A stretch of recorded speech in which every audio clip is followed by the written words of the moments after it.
So next I am going to explain this example of the discrete group data. So what we have to do is I have to calculate the mod from the following data, and these are the size of the garments given here, and these are the number of the people given here. This is basically the value of the frequency, this is basically the value of the x size. So what we have to do is first I see in the column of the frequency the maximum value.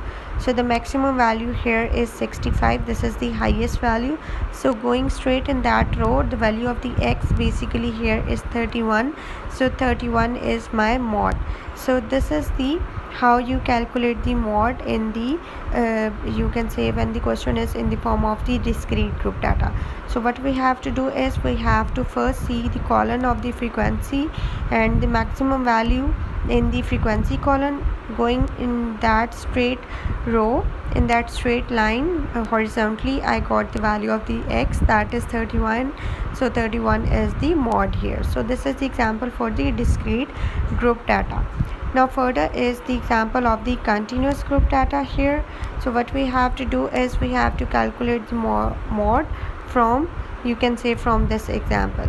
So first of all I am going to convert these classes into class boundaries and finding the mid points of these, you can say, classes. This is the frequency here and this is the cumulative frequency.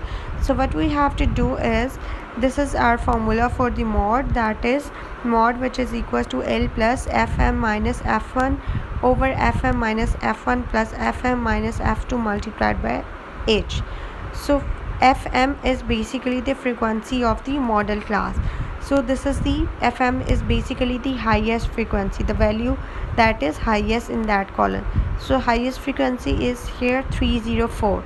So above that 304 is the value of the, you can say, F1 and the value of the F2. So the value of the F1 is 90 here, right above the value of the Fm, that is 304 the value of the Fm, and 190 is the value of the F1, and the, you can say, the frequency below the model class or the following the model class, that is 211, that is the value of the F2. So these are the value of the Fm, F1 and F2. Now moving on further, I am taking this, you can say, model class, you can say, going straight here.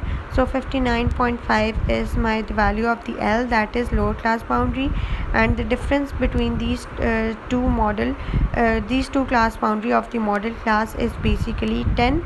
So 10 is in my H, the value of the H.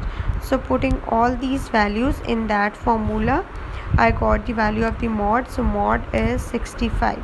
So 65 is the mod here in that, you can say, example. So this is the example for the continuous group data. So in the continuous group data I am using that formula for the mod.